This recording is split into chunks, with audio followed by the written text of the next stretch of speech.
Right, hello everyone, welcome to my channel. Today I want to be talking about the new DNT OPTICS HYDRA 325 scope. I've had this scope for a couple of months now and I've been using it for my squirrel control and also my rats, and been getting to know the scope and its features.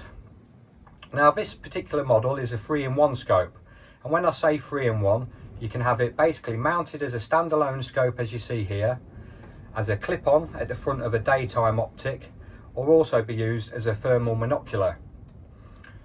For this particular scope, you'd expect with the features that it has, that it'd be quite expensive, but it's actually a very budget-friendly price throughout the range of the models that it does, with some costing actually £2,000 more than this particular model with the similar features.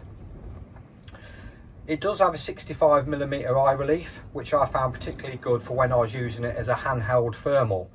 Now, I did wonder how this was going to work to start with. Would I have to have it right up to my eye? But it doesn't. 65mm is a very good eye relief, and it made it easy just to pick it up and scan, especially at night time and in the field and that. You just want something that you can use, because I do own the DNT OPTICS Thermite, and sometimes when you're scanning with a rifle it becomes heavy. So it's good just to be able to use this every now and again as a thermal, or if I'm using another rifle that requires a thermal for scanning, it's there. It's a perfect scope for that reason. It does have super resolution algorithm on it.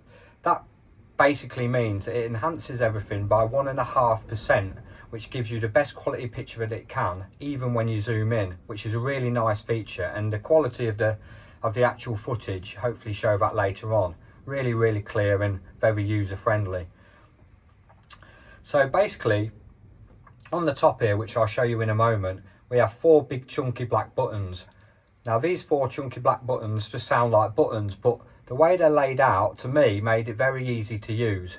You've got a power button, a zoom, a menu and a record. Very simple. And the way that they've been spaced out, particularly when you've got gloves on, it's at night time, you don't want to be fiddling and trying to find buttons. They're there, easily findable with your fingers, so a very good little thing that they've done there. You've got a flip cap at the front. Obviously your rubber eyepiece, I tend not to use that when I'm spotting. I prefer not having to have to press that against my eye, and with that 65mm eye relief as mentioned, it makes it nice and easy. So for zeroing, like many scopes do now in the DNT OPTICS range, they've got the one-shot zero, where you can actually freeze, move the reticle down, and then you're sorted. Very nice little feature, something that I think we've all come to love. Just makes zeroing quick and efficient for when you want to get out in the field, if you just want to quickly check your zero. As you can see by the size of the scope, it is pretty small, and that lends itself perfectly to being a handheld spotter as well. So it's very light, very compact, easy to put in your pocket. I even leave the mount on when I'm using it as a spotter, believe it or not, because it's just easier than taking it on and off all the time, and I do like to swap it between rifles. Basically, I've been out with all weathers with this. I've been out when it's been pouring rain, when it's hot, and I've had no issues with it whatsoever.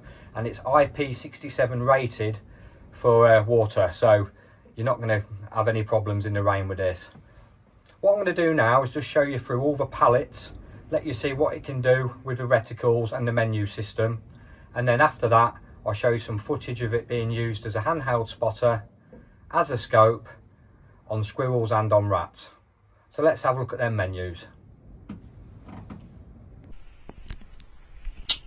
Right, so let's have a look at the menus. So a little hold of the menu button, and here we go. So you've got a clip-on mode. That's for when you're using it as a front mounted clip-on on the scope. You click that and that centres things differently for you on the menu. Going down then, you've got connections for your Wi-Fi, particularly for when you want to use the app, very useful.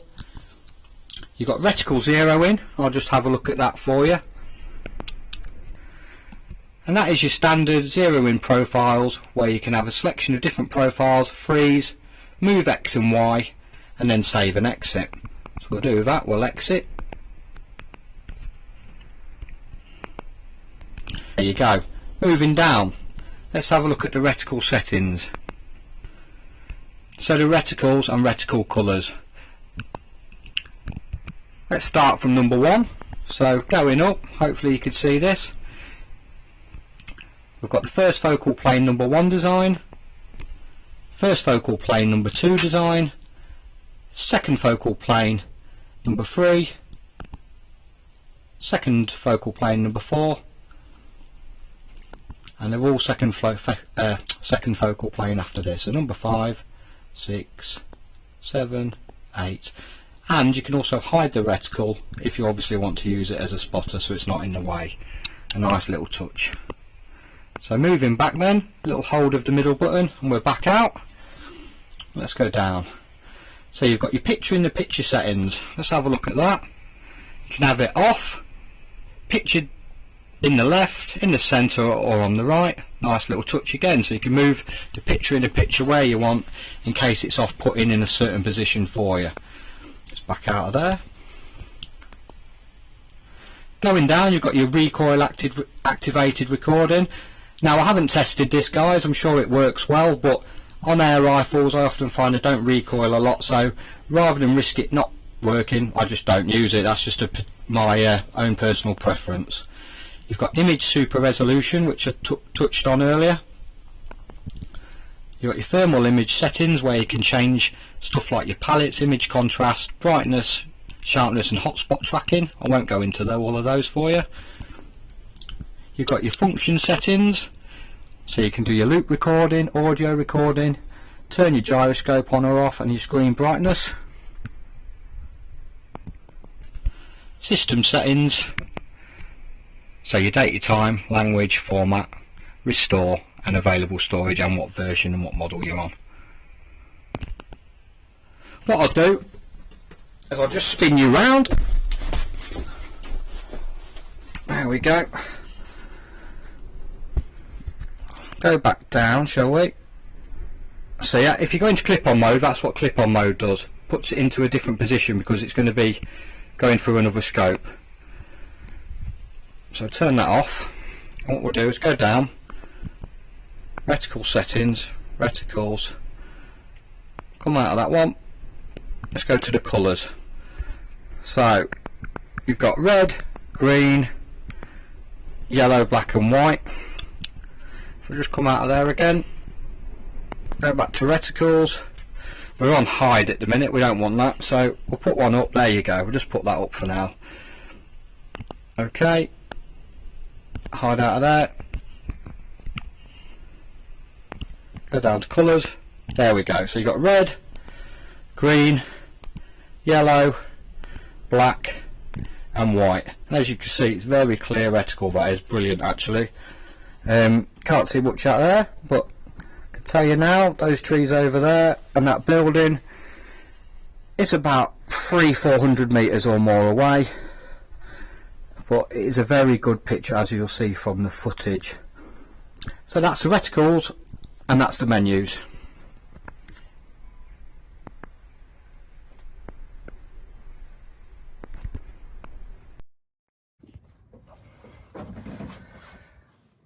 Right guys, so that's a little bit about the scope and that's a little run through of the menus. So now what I'm going to do is just show you a little bit of footage using the scope itself. Firstly, we'll be using it as a handheld spotter, then we'll be using it as a scope on the squirrels, and then as a scope on the rats at night time, because the first lot on the squirrels is actually daytime footage. So I just wanted to give you a little bit of a show of what it can do both day and night time. Thanks for watching. Let's have a look at the footage. Spotted this pheasant. Lovely crisp picture. Has a little number 2 there and walks off. And there's one of the dead squirrels from the hunt. As I'm scanning with the Hydra, I noticed some movement in the background during the hunt. And I'm using my favourite white hot palette. Nothing can hide with this, and you can clearly see him as he makes his way up the tree. Really good detail in the squirrel's body, and you can clearly make out what it is, so identification is very good with this scope. I'm now using the actual Hydra as a scope, as you'll see with the reticle on, fixed to the rifle. This squirrel had its back to me, so I didn't want to take the shot. I always go for a clean kill if I can. However, this squirrel wasn't stupid. He takes one nut and then decides to do one. But as you can see by the Hydra, It's very good quality footage, and he's easily trackable through the woodland as he leaves.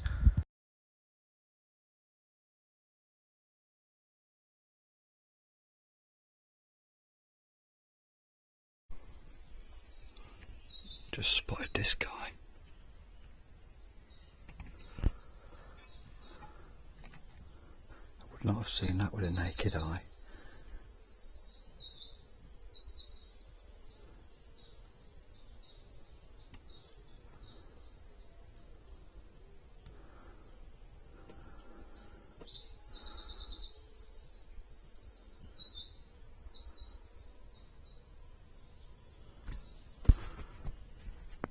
Some pallets.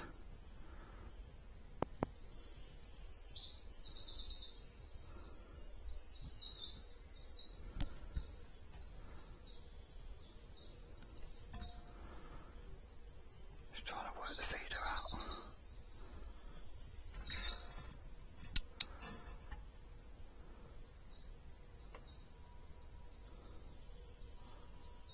He's figuring it out slowly.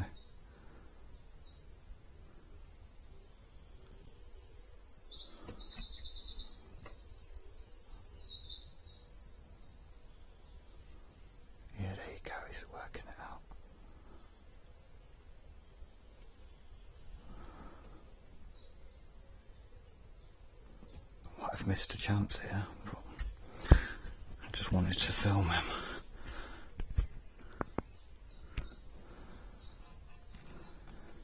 He'll be back.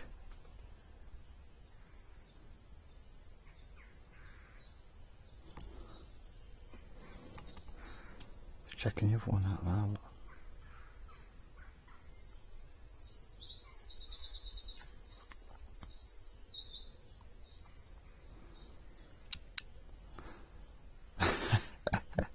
He fell off.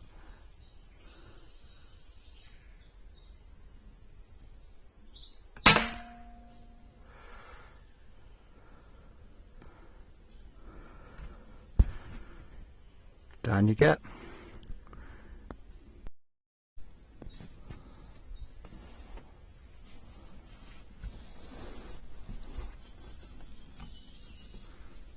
Customer number 2.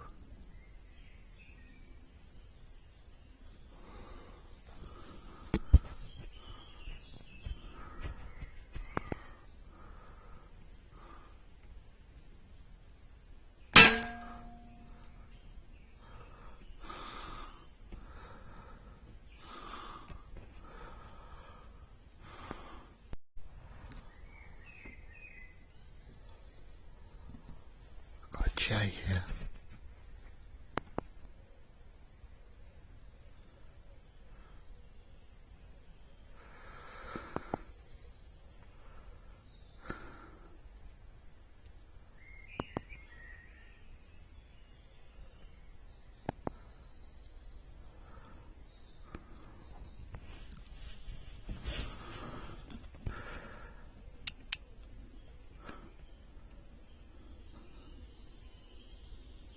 Not going to shoot it because that's not what we're after.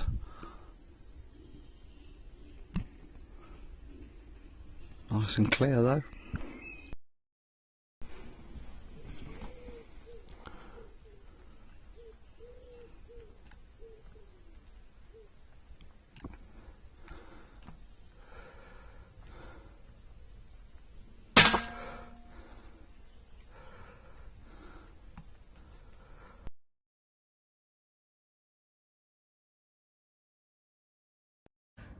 Well, that wasn't too bad, was it?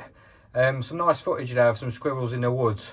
Hopefully there's no one too squeamish on here. At the end of the day, these scopes are for hunting, so hopefully you'll appreciate that that's the case. So anyway, let's have a look at some rats at night.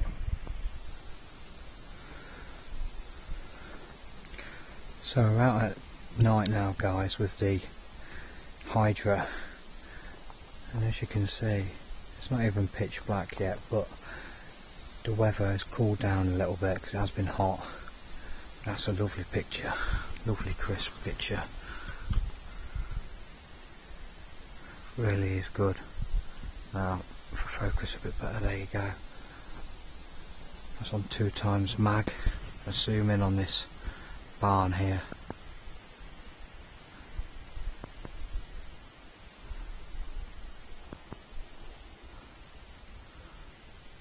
That's not bad at all.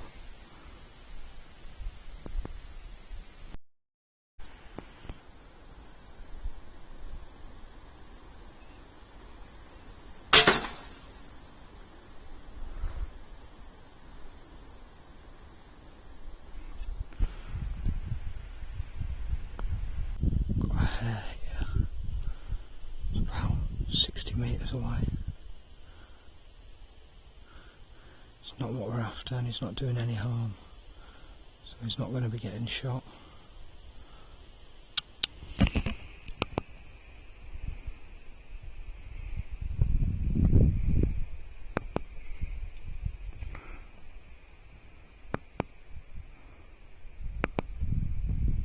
My favourite's definitely white hot.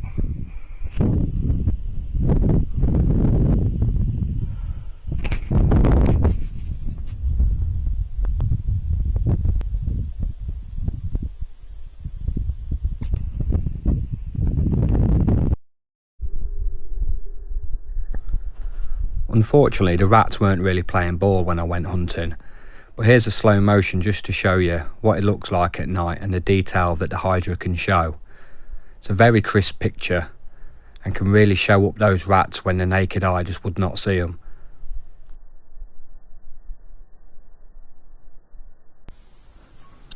Spotted this one in the nettles, just waiting for him to turn round so I could take the shot.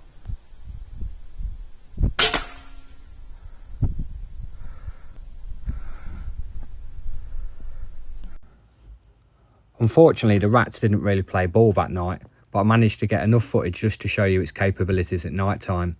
If you're looking for a 3-in-1 budget-friendly compact and light scope, I think the DNT Hydra 325 is a very good option. Thanks very much for watching, and please don't forget to like and subscribe. Thank you.